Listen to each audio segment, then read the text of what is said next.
President Trump is pushing back on allegations that he mocked members of the military who sacrificed their lives for the United States. According to a report in The Atlantic, the president allegedly referred to fallen troops as, quote, losers and suckers. President Trump vehemently denies the report. Weijia Jiang has the latest from the White House. It was a totally fake story. President Trump adamantly denied claims he called fallen U.S. soldiers losers and suckers for getting killed. It was a terrible thing that somebody could say the kind of things, and especially to me. The president allegedly made the comments while in France in 2018 as part of his reason for not visiting a cemetery near Paris where American troops are buried. According to the report, Mr. Trump canceled the trip because he feared his hair would become disheveled in the rain. 10 sources, 10, went on the record debunking these lies.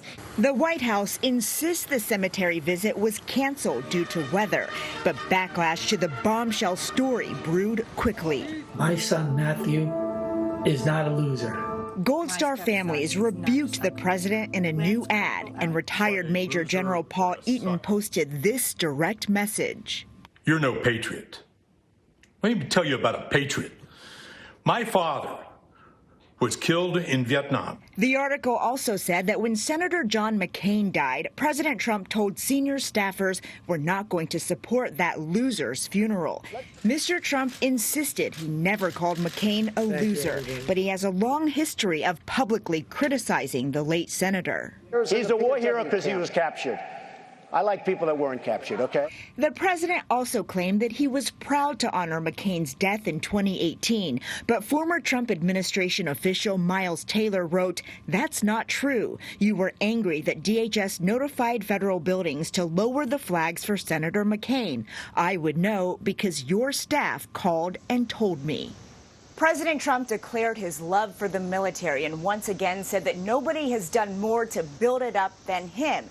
Given that veterans make up such a big chunk of his base, the White House and the campaign are looking to put this behind them as quickly as possible. Lana? Thank you, Weijia. Joe Biden is condemning President Trump over those alleged remarks, and the Democratic nominee is calling on Mr. Trump to apologize. Ed O'Keefe has that part of the story. An irate Joe Biden today called the president's reported comments disgusting and un-American.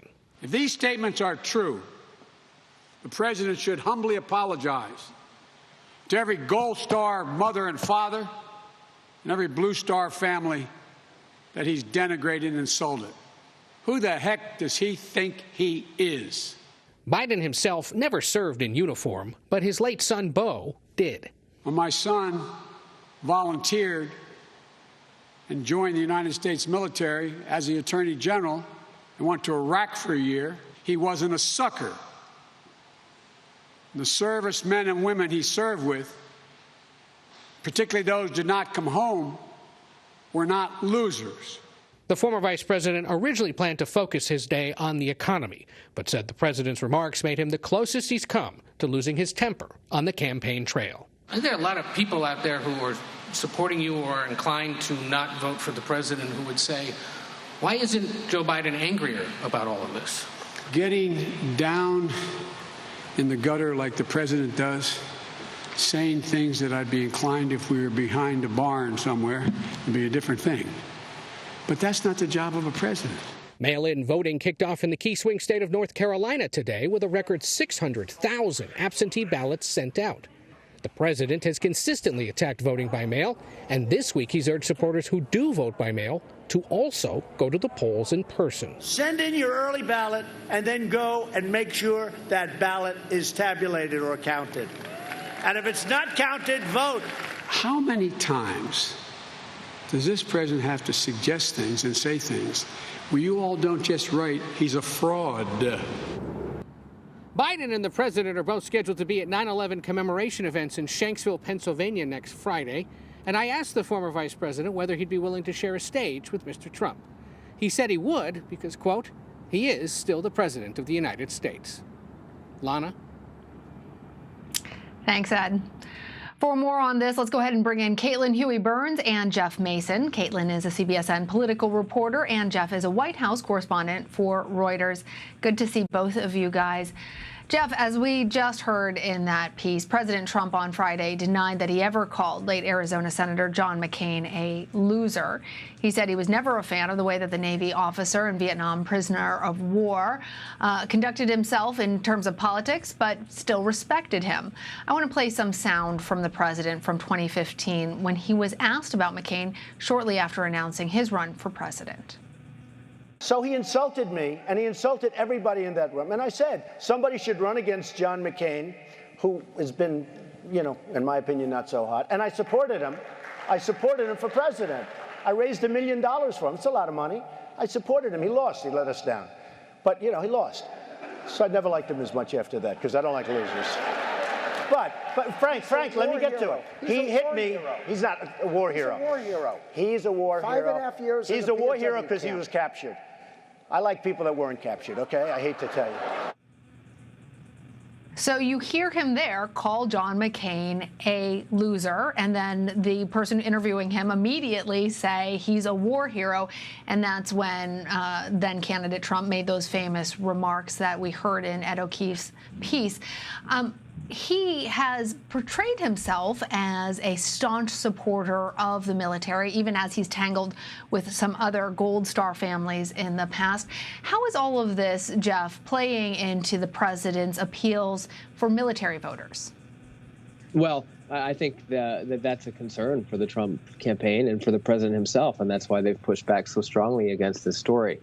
You often will see the president and the White House push back against stories that they don't like, but this has been a full-on onslaught against that. The president addressed reporters right after arriving back last night from a campaign event in Pennsylvania, from Air Force One, and then today a couple times, both in the Oval Office and then just now in the press room.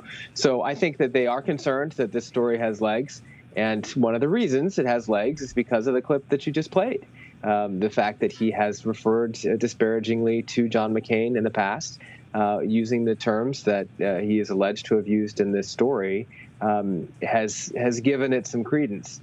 In general, though, to your question, the president certainly has portrayed himself as a friend to veterans and to the military, and that I've seen that up close as a reporter as well. So I think this story is clearly hitting him hard. But there are reasons that it has legs, and those are the ones that we just described. But what about the fact that he says that he never called John McCain a loser, and then we just heard him in that clip call John McCain a loser? Do you think that the White House will ever correct the record on that, or they're just going to hope that people don't notice? I know that's a serious question, Lana, but this White House doesn't do that. They just don't. The president will say things and he'll deny things despite there being evidence to the contrary. And that's what's happened here. All right, Caitlin, how could we see Biden capitalize on these reports to gain traction among veterans and military families? As you know, Biden himself is a military father and has been very proud of his son's service in the military. The president, on the other hand, doesn't have military service among his children. Do you think that might create some inroads to a population that traditionally tend to vote more Republican?